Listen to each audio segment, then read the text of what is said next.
Okay.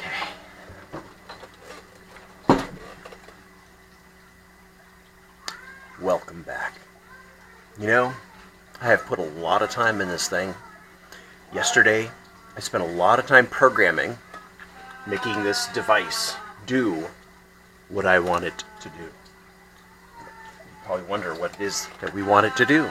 Yes, we'll wonder no longer because I'm going to give you a demonstration. This is a master sequencer. It's sequences, but it doesn't just sequence, but it also plays. It has all kinds of little programmed synthesizer stuff inside. I've got 3 nanos and 1 mega 2560 inside of this device, and they're all running the show.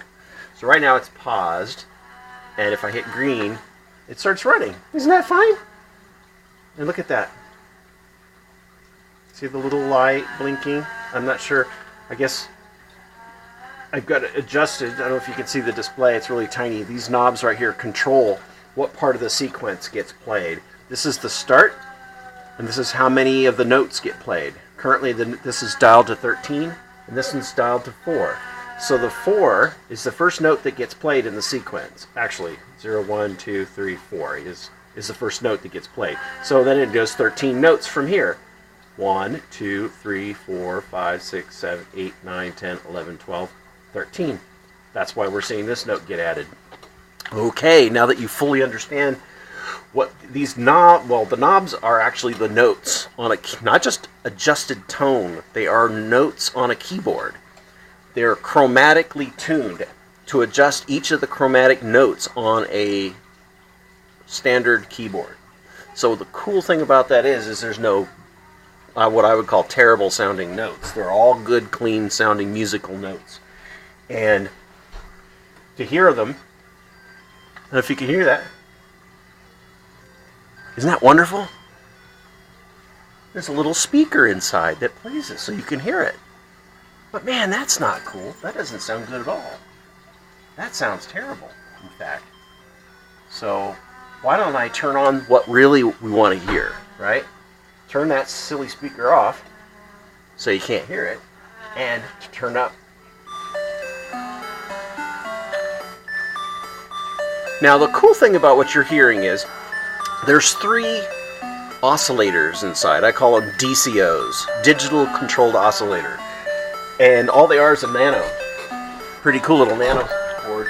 I think I've showed you these before. I've got a bunch of them. Well, there's only 3 left. Little circuit board. It has a microprocessor on it. See that? About $3.50 a piece. There's 3 of them in there. And I wrote a little program I called DCO, of course. And the main processor that runs the sequencer sends these keyboard commands, these key commands for each of these positions of these knobs.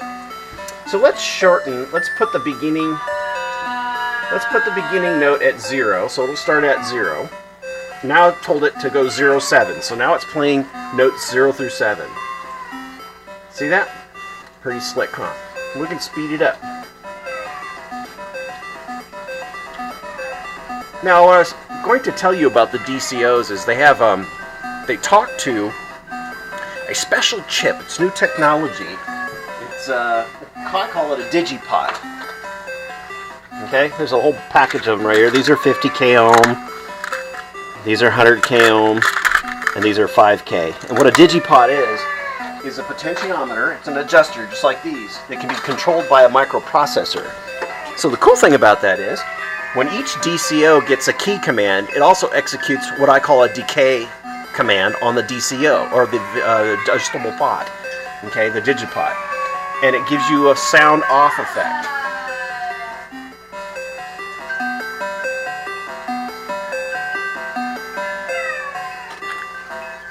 So it sounds like a little bell ringing. Pretty neat, huh? So this is when it starts getting complicated. There's 3 of them in there, so you probably wonder what they're doing, right?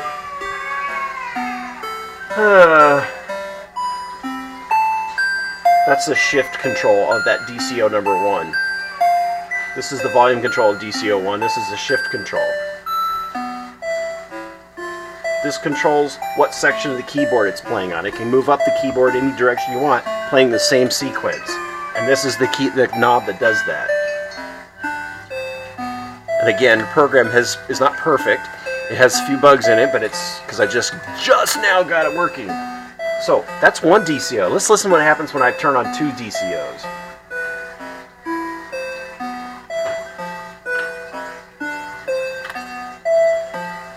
Hear the depth? It's kind of thick.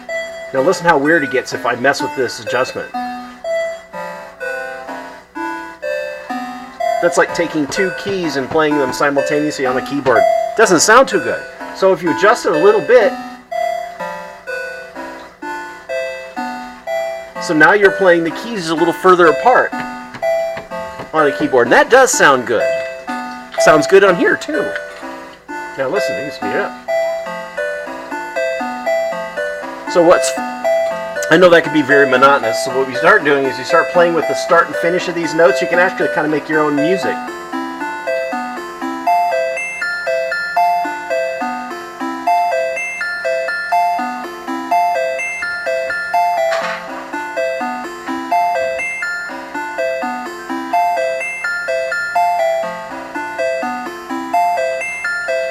These two high notes right here sound kind of sour. See these two right down here? I can isolate it on those if I want to. Start here.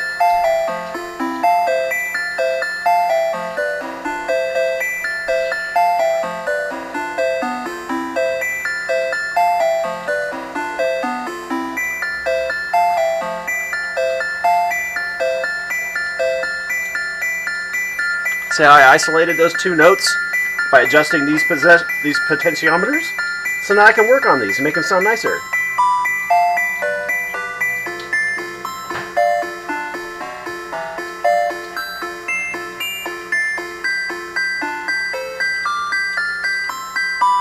If you want to play more than two notes, you can do three.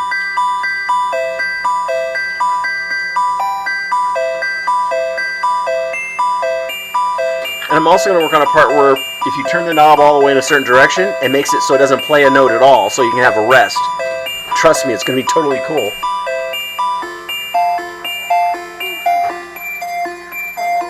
Now, that's just two DCOs. Let's hear what three DCOs sounds like.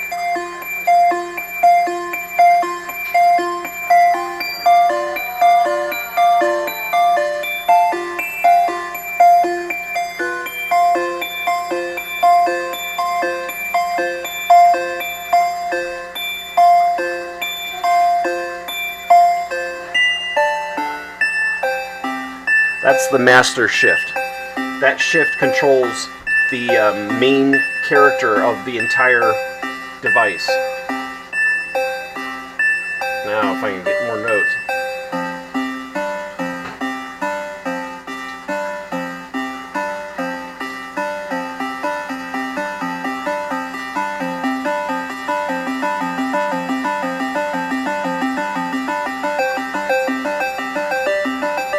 See how wild you can get? You can be totally crazy, man. Can you just totally dig it?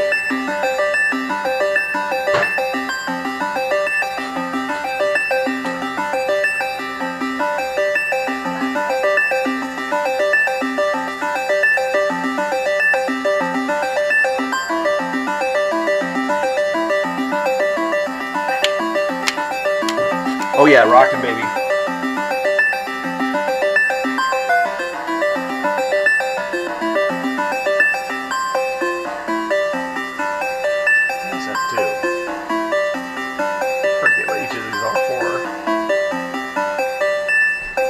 That's the tempo. That's right. I can get totally lost in this thing. Anyways. So there it is. The master sequencer. On a day of its birth. But you know what? We're just beginning, man. Because I'm going to be writing what I call arpeggio scripts. So that you can have an arpeggio of 16 different types of arpeggios. Which is a sequence of notes that sounds beautiful. To be played after any position or all positions of these sequences that you wish. And then once you've mastered it and it sounds beautiful, hit one button and you save it into one memory spot and go on to the next one, right? Then create another beautiful sounding one. And you can paste them together and